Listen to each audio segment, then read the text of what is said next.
Good, bad, or indifferent, everyone has something to say about the police. Everybody has an opinion. Perhaps that is because most of us have had some type of encounter with the police. As a juvenile, they saved my hind end on a couple of occasions. And as an adult, well, let's just say that I've been to traffic school a few too many times. The police play two important roles in modern society. They are crime fighters and public servants. Although most police officers fulfill these roles simultaneously, they tend to identify with one role more than another.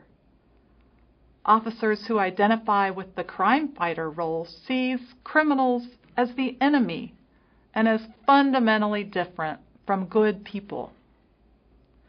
Functioning as an army fighting the enemy, crime fighters believe in any means necessary to control a situation and protect the public, and thus they require broad discretion in the course of their duties. Officers who identify more with the public servant role, on the other hand, view criminals as part of the citizenry that they are paid to serve. They feel somewhat powerless to affect crime rates one way or the other, and instead spend their time performing social service activities. In this role, police discretion and use of force is limited. Whether one identifies with the crime fighter or public servant role often depends on the agency culture. The predominant role also shifts over time, with service taking precedence in the 19th century and crime fighting emerging in the late 1920s. In more recent years, the model of community policing has brought a resurgence of the service role. Officers are encouraged to view citizens as partners and focus more on proactive crime prevention than emergency response. Both roles have distinct ethical issues. Public servants may over-identify with a particular segment of the community and provide services that favor a particular group or neighborhood, or they may look the other way when laws have been violated. Crime fighters, on the other hand, may violate citizens' right in the interest of efficiency, in the interest of catching criminals, or they may be more likely to use excessive force when trying to control the enemy.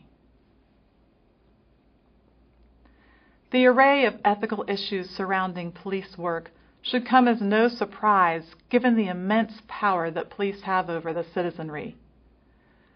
Few other government officials have such broad authority to deprive citizens of their liberties. The authority of police is derived from the people through the social contract. According to social contract theory, the purpose of government is to protect our natural rights to life, liberty, and property. And citizens agree to give up some of their personal freedoms in exchange for protection and social order.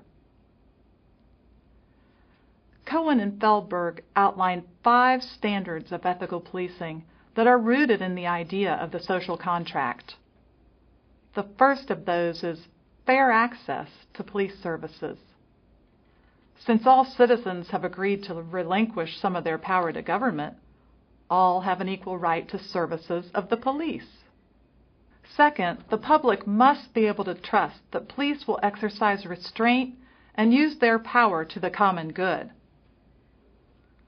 Third, citizens willingly transfer some of their power to the police in exchange for safety and security. Thus, all police action should be taken with that end in mind.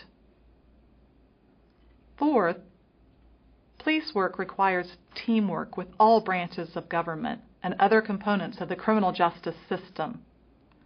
Police should not overstep their role by trying to make or interpret laws, decide guilt or innocence, or exact punishment. Fifth and last is the standard of objectivity. Police should maintain a nonpartisan attitude in carrying out their duties, showing favoritism to no one.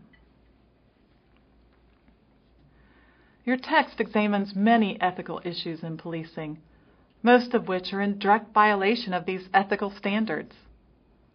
I want to focus on two prominent issues in contemporary policing: racial profiling and the use of force.